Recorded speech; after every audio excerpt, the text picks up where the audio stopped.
اعوذ باللہ من الشیطان الرجیم بسم اللہ الرحمن الرحیم۔ سورۃ تحریم آیت نمبر 6۔ یا ایھا الذین آمنوا قوا انفسکم واہلکم نارا۔ اے لوگو جو ایمان لائے ہو، جنہوں نے یہ تصدیق کر لی، جنہوں نے مان لیا محمد صلی اللہ علیہ وسلم اللہ کے رسول ہیں اور اللہ کے سوا کوئی عبادت کے لائق نہیں، تو وہ کیا کرے؟ قوا انفسکم، وہ اپنے آپ کو بچائے، یعنی اپنے نفس کو اللہ کے نواہی سے بچاؤ۔ ایسے کاموں سے توبہ کریں جن سے اللہ ناراض ہے اور جن کی وجہ سے وہ پھر عذاب دیتا ہے، اور نفس کو اللہ کی اطاعت اور اس کے احکامات پر پیرا عمل ہونے کا عادی بنائیں۔ وَأَهْلِكُمْ نَارًا، اور اپنے گھر والوں کو بھی۔ گھر والوں کو کیوں؟ انسان ہمیشہ حریص اپنے گھر، اپنے مال دولت اور اپنی اولاد کے لیے ہوتا ہے۔ اصل دولت اولاد ہے اور اس کا اخلاق ہے۔ تو اللہ رب العزت کیا فرماتے ہیں؟ اپنی اولاد کے لیے، کیونکہ اولاد ہی اس کی دنیا اور آخرت دونوں میں اس کے لیے خیر بھی ہے، اس کے لیے شر بھی ہے۔ تو کہو اہلیکم نارا، اہل و عیال کو بچاؤ۔ ان کا بچانا یہ کہ ان کو ادب سکھاؤ، ان کو علم سکھا دو، ان کو اللہ اور اس کے رسول کی پہچان اور ان کے احکامات کی تکمیل پر مجبور کیا جائے۔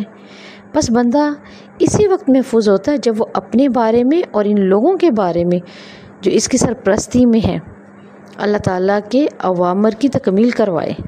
اور اسی طرح سورۃ طٰہٰ میں اللہ رب العزت فرماتے ہیں وَأْمُرْ أَهْلَكَ بِالصَّلَاةِ وَاصْطَبِرْ عَلَيْهَا، آپ اپنے آپ کو اور اپنے گھر والوں کو نماز کا حکم دیں اور پھر خود بھی اس پر پابند رہیں۔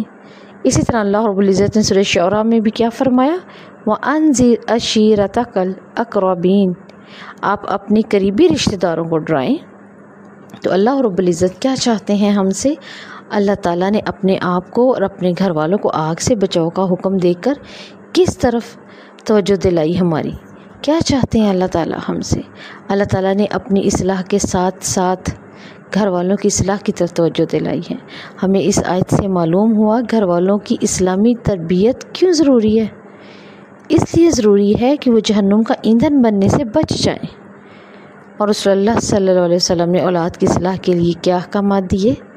آپ صلی اللہ علیہ وسلم نے بچے کی پیدائش کے بعد اللہ کے نام سے زبان کھلوانے کی تلقین کی، بچوں کو نماز کی تلقین کرنے کا حکم دیا۔ جب وہ 7 سال کے ہو جائیں، جب وہ 10 برس کے ہو جائیں تو سستی برتنے پر ان کے ساتھ سختی کا رویہ بھی اختیار کیا جائے۔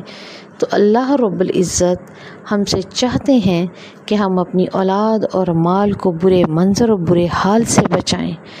قیامت کے دن برا منظر ان کا آگ کی طرف جانا ہے، مال کا اور اولاد کا، اور دنیا میں ان کی اخلاقی بیماری، ان کی اللہ کے احکامات سے دوری ہے۔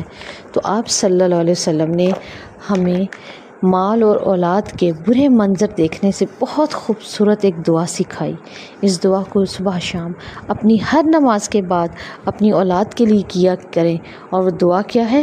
اللہم انی اعوذ بک ودعوۃ المظلوم وسوء منظر فی الاہل والمال والولد۔